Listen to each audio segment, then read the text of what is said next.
Hello students, मैं हूं Ranjit Kumar. SP विद्यापीठ में आपका स्वागत है। स्टूडेंट्स, आज हम इस वीडियो में पूरी तरह से हृदय के कार्य के बारे में जानेंगे। और इसके पिछले वाले वीडियो में हृदय के संरचना के बारे में पढ़ चुके थे और हृदय हमारे शरीर के अंदर कहाँ पर है और थोड़ा बहुत कार्य के बारे में पढ़े थे। आज इस वीडियो में पूरी तरह से हृदय का डिटेल से कार्य के बारे में जानेंगे और ये भी जानेंगे कि हमारा शरीर के अंदर जो हृदय होता है उसमें हार्ट अटैक कैसे आती है, हार्ट अटैक से मृत्यु कैसे होती है। और साथ ही साथ ये भी जानेंगे कि हृदय की जो संख्या होती है विभिन्न जीवों में कितनी होती है और उसके अंदर जो भाग पाई जाती है। जिस तरह से हम लोगों में 4 गो भाग होती है, दायालिंद, दायानीले, बायालिंद, बायानीले। ये भाग जो है कितने भाग पाए जाते हैं विभिन्न प्रकार के जंतुओं में। तो मेरे वीडियो के साथ पूरी तरह से बने रहे। अगर पिछले वाले वीडियो नहीं देखे तो आ जाकर चैनल पर पिछले वाले वीडियो देख लीजिए, इसका डिस्क्रिप्शन भी दिया गया है, तो जाकर वीडियो को पूरी तरह से देख लीजिए, तब आकर इस वीडियो को देखिएगा, पूरी तरह से समझ में आएगा। तो हम बात करते हैं हृदय की कोष्ठक की संख्या, यानी कि चैम्बर ऑफ हार्ट, यानी कि हार्ट हृदय की जो कोष्ठक होती है वो कितनी संख्या होती है विभिन्न प्रकार के जीव में। तो सबसे पहले बात करते हैं मैमेलिया में। मैमेलिया का मतलब क्या होता है? वैसे जीव जो बच्चे पैदा करके दूध पिलाते हैं, वैसे जीव को मैमेलिया जीव कहते हैं। उन जीवों का अगर एग्जाम्पल देखा जाए तो हम लोग भी हो जाएंगे, मनुष्य हो जाएंगे। जो बच्चे पैदा करके दूध पिलाया जाता है हम लोगों में भी गाय भी हो जाएगा, शेर भी हो जाएगा। इन लोगों में, मैमेलिया लोगों में हृदय के जो भाग होता है, कोष्ठक होता है, उसकी संख्या 4 होती है। जैसे मनुष्य में 4 होती है, उसी तरह से इन जीवों में भी 4 होती है। ऊपर वाला भाग को आलिंद कहते हैं, ऊपर वाला भाग को आलिंद कहते हैं, नीचे वाला नीले। ऊपर वाला को 2 भागों में बांटा गया है, तो दाया इधर, इधर बाया, दायालिंद, बायालिंद। इसी तरह से नीचे वाला पार्ट को नीले कहते हैं, तो इसको भी 2 भागों में बांटा गया, दाया नीले और बाया नीले। इस तरह से बात करते हैं आप सरीसृप जीव में। तो सरीसृप जीव का मतलब होता है वैसे जीव जो रेंगकर चलने वाले होते हैं। तो रेंगकर चलने वाले जीव में अगर बात किया जाए हृदय के कोष्ठक की संख्या, यानी हृदय के चैम्बर की संख्या, तो इनमें 3 गो पाई जाती है। अगर बात किया जाए जैसे में सरीसृप के अंतर्गत ही आ जाते हैं, या फिर हम इसी के अंदर बात करेंगे उभयचर जीव के बारे में। उभयचर का मतलब जो भी जीव धरती के अंदर, धरती के ऊपर रहते हैं और पानी के अंदर भी रहते हैं, वो जीव हम लोग कहते हैं उभयचर जीव। तो उसके अंदर हृदय की अगर कोष्ठक की बात किया जाए तो 3 होती है। ऊपर वाले में 2 भाग बांटी गई है, यानी कि आलिंद 2 होती है, दायालिंद, बायालिंद, लेकिन नीले जो होती है 1 होती है। अब बात करते हैं, लेकिन इसमें जो भी है एग्जाम्पल के रूप में जो भी अभी दिए है सांप और मेढक, इसकी एग्जाम्पल के रूप में एक अपवाद भी है। जैसे में सरीसृप में तो 3 गो पाई जाती है कोष्ठक की संख्या हृदय के, लेकिन जो घड़ियाल है उसमें 4 गो कोष्ठक की संख्या पाई जाती है। जिस तरह से हम लोगों में पाई जाती है उसी तरह से घड़ियाल में भी पाई जाती है। तो कभी आपसे एग्जाम में कभी पूछेगा हृदय की संख्या, जो कोष्ठक की संख्या होती है घड़ियाल में कितनी पाई जाती है, तो 4 गो पाई जाती है। अब बात करते हैं एबीज वर्ग। एबीज वर्ग का मतलब वैसे जीव के अंतर्गत बात किया जाता है जो उड़ते हैं, जिनके अंदर पंख होते हैं, जिसके चोंच होती है, उसके अंदर दांत नहीं होती है, वैसे जीव को हम एबीज वर्ग के अंतर्गत रखते हैं। इसके अंतर्गत पक्षी आते हैं और पक्षी में हृदय की कोष्ठक की संख्या बात करें तो इसमें भी 4 होती है। जिस तरह से हम लोगों में होती है उसी तरह से जितने भी पक्षी के समूह हैं उसके अंतर्गत हृदय की चैम्बर की संख्या 4 होती है। अब बात करते हैं मधुमक्खी। मधुमक्खी के अंदर हृदय की कोष्ठक की संख्या 5 गो, काकरोच के अंदर 13 गो और मछली के अंदर 2। मछली में बहुत सारे ऐसे भी प्रकार है जिसके चैम्बर की संख्या अलग अलग है, लेकिन सामान्यतः मछली में चैम्बर की संख्या 2 गो देखी गई है। यानी कि 2 गो संख्या मतलब ऊपर आलिंद 1 गो और नीचे आलिंद नीले 1 गो। आलिंद 1 गो और नीले 1 गो, इन दोनों को बांटा नहीं गया है, बस 1 गो पाई जाती है। अब बात करते हैं हम कि हृदय की संख्या, विभिन्न प्रकार के जो जीव जंतु है इसमें हृदय की संख्या कितनी पाई जाती है।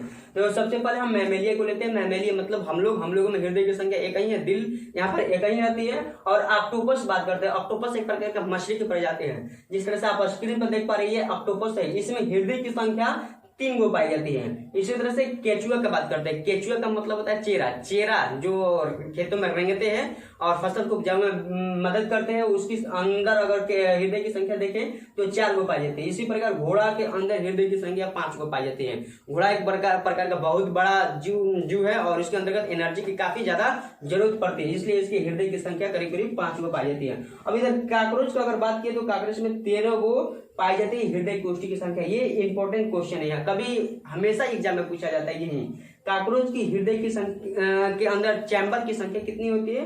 13 होती है। अब हम बात करते हैं हृदय के कार्य के बारे में। देखिए, अब हृदय के कार्य के बारे में जानते हैं कि हृदय हमारे शरीर के सभी भागों से अशुद्ध रक्त को लेकर आती है सबसे पहले। अशुद्ध रक्त ले जाने के लिए और शुद्ध रक्त ले जाने के लिए दो रास्ता होती है। अशुद्ध रक्त के लिए शिरा होती है और शुद्ध रक्त ले जाने के लिए धमनी होती है।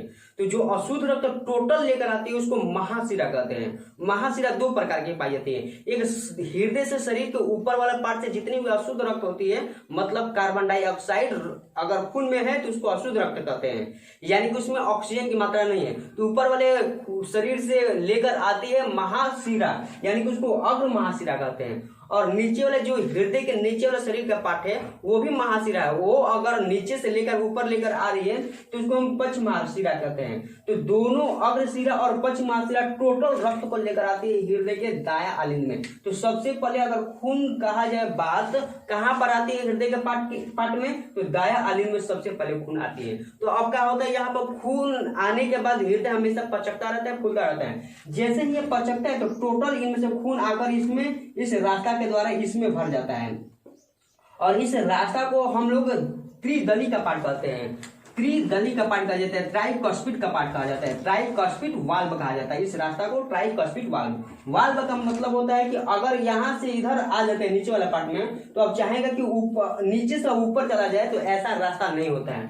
केवल ऊपर से नीचे आने की रास्ता होती है, लेकिन नीचे से ऊपर जाने की रास्ता इसमें नहीं होती है। इस चीज को, इस आकृति को हम लोग वाल्व कहते हैं। तो जैसे ही दाया आलिंद में से खून इस त्रिदली कपाट यानी कि ट्राइकॉस्पिड वाल्व से आ जाता है नीचे, तो यहाँ नीचे आने के बाद फिर हृदय पचकता है। तो पचकने के बाद हृदय इन रास्ता के माध्यम से खून जो है हमारा फेफड़ा में चली जाती है। तो जैसे ही फेफड़ा में जाती है तो उस रास्ता को हम लोग फुफ्फुस धमनी कहते हैं। ऐसे फेफड़ा को हम लोग फुफ्फुस कहते हैं और धमनी का मतलब उसमें शुद्ध रक्त का प्रवाह होती है। लेकिन ऐसा यही फुफ्फुस धमनी है जो यहाँ पर अशुद्ध रक्त लेकर आती है महाशिरा और पक्ष महाशिरा और महाशिरा द्वारा। तो ये वाला धमनी ही लेकर जाती है अशुद्ध रक्त को फेफड़ा में। तो इसलिए इसको पल्मोनरी धमनी भी इंग्लिश में कहते हैं। कभी कभी क्वेश्चन पूछा जाता है कि ऐसा कौन सा धमनी है जो अशुद्ध रक्त को लेकर जाती है, तो फुफ्फुस धमनी। जैसे ही हृदय से खून फेफड़ा में चली जाती है, तो फेफड़ा में जाने के बाद जैसे ही हम लोग सांस लिए रहते हैं, तो सांस लेने के बाद हमारा ऑक्सीजन उसमें आया रहता है फेफड़ा में, और ऑक्सीजन आने के बाद हमारा खून भी उसी फेफड़ा में चली जाती है। फेफड़ा में खून अगर चली जाती है तो उसमें कार्बन डाइऑक्साइड मौजूद होती है। तो अब यहाँ पर गैसों का आदान प्रदान हो जाता है, विनिमय हो जाता है, एक्सचेंज होता है। मतलब ऑक्सीजन जो फेफड़ा में है, यहाँ पर ऑक्सीजन फेफड़ा में, तो फेफड़ा में से ऑक्सीजन खून में चल जाता है और खून में से ऑक्सीजन जो भी खून में कार्बन डाइऑक्साइड है वो फेफड़ा में चली जाती है। और फेफड़ा के द्वारा हम लोग कार्बन डाइऑक्साइड बाहर श्वसन के माध्यम से फेंक देते हैं। और यहीं से जो शुद्ध हुआ खून है, और वो शुद्ध हुआ खून फुफ्फुस शिरा के माध्यम से वो आ जाती है, इन रास्ता के माध्यम से इसमें आ जाती है। ये आने का जो रास्ता होती है फुफ्फुस शिरा, ये दोनों रास्ता है फेफड़ा से जुड़ी रहती है। ये फेफड़ा से जुड़ने होने के बाद बाया आलिंद में आ जाती है। तो टोटल खून कहाँ पर आ जाती है शुद्ध होने के बाद, तो बाया आलिंद में आ जाती है। वैसे फुफ्फुस शिरा जो शिरा होती है वो अशुद्ध रक्त का परिवहन करती है, लेकिन ऐसे ही फुफ्फुस शिरा एक ऐसा शिरा है जो शुद्ध रक्त का परिवहन करती है। तो कभी भी क्वेश्चन पूछा जाता है ऐसा कौन सा शिरा है जो अशुद्ध रक्त न होकर शुद्ध रक्त का परिवहन करती है, तो हो जाएगी फुफ्फुस शिरा। तो जैसे ही टोटल शुद्ध रक्त यहाँ पर बाया आलिंद में आती है, तो बाया आलिंद में आने के बाद इन रास्ते के माध्यम से जैसे ही पचकती है, ये रास्ते के माध्यम से आ जाती है बाया नीले। बाया नीले में जैसे ही आएगी तो ये आने के बाद फिर पचकेगी।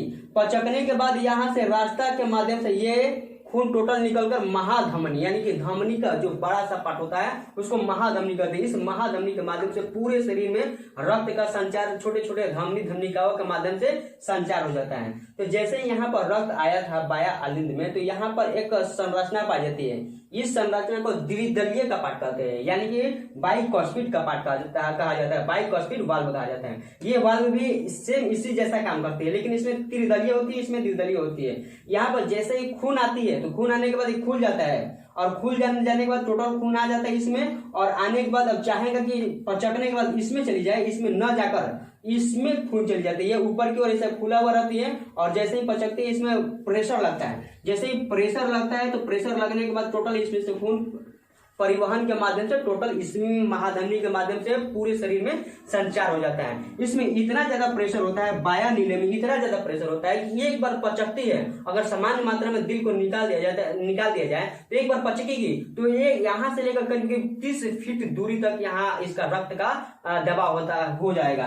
तो इस तरह से इस दीवार में ज्यादा से ज्यादा प्रेशर होने के लिए इसका जो दीवार होता है बहुत ही ज्यादा मोटी होती है, इनसे अपेक्षा काफी मोटी होती है। देखिए इन समय में काफी पतला होती है क्योंकि यह रक्त को लेकर आती है और यहाँ पर पचकने के बाद अपने आप रक्त नीचे गिर जाती है। अब बताइए कि यहाँ पर अगर कोई वस्तु रखेंगे तो जैसे ही हटाएंगे तो तुरंत नीचे गिर जाएगा। अब यहाँ पर ऊपर फेंकेंगे तो ऊपर फेंकने के बाद दम लगाना पड़ेगा, तो दम लगाने के लिए मजबूत रहना पड़ेगा।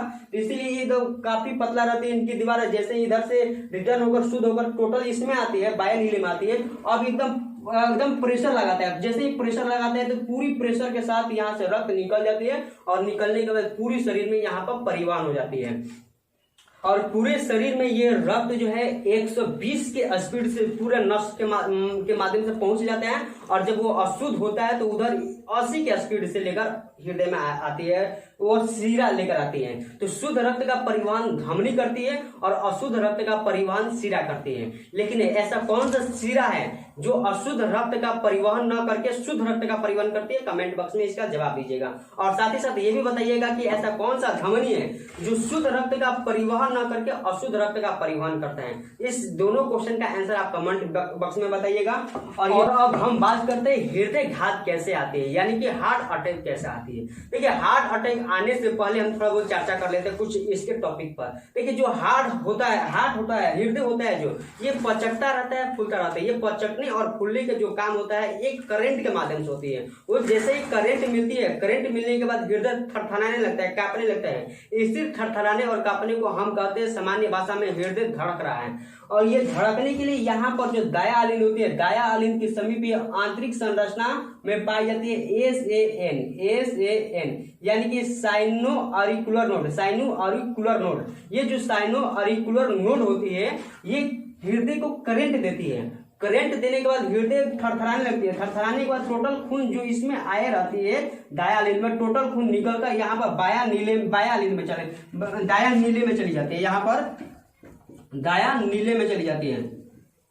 तो जैसे ही दाया नीले में यहाँ पर खून जाती है तो टोटल यहाँ से फिर करंट मिलती है। करंट मिलने के बाद यहाँ शुद्ध होने के लिए फेफड़ा में चली जाती है। करंट मिलता रहता है, टोटल शुद्ध होकर यहाँ पर जैसे ही बाया आलिंद में आती है, टोटल खून यहाँ से करंट मिलने के बाद इस बाया नीले में पहुंच जाती है और यहाँ से प्रेशर के माध्यम से धमनी के माध्यम से पूरी शरीर में संचार हो जाती है। इन सबको प्रेशर जो है SAN यानी कि साइनो ऑरिकुलर नोड के माध्यम से होती है और यही करंट पैदा करती है। तो हृदय का काम होता रहता है। कभी कभी क्या होता है कि SAN करंट देने का काम जो है खत्म कर देता है। कभी कभी अचानक जो है कुछ समय के लिए करंट नहीं दे पाता है, जिसके कारण हार्ट में यानी कि हृदय में भयंकर चोट का महसूस होता है, भयंकर दर्द का महसूस होता है। उसी दर्द के चलते कभी कभी इंसान मर जाते हैं, यानी कि उसको हम लोग कहते हैं हार्ट अटैक आ गया है।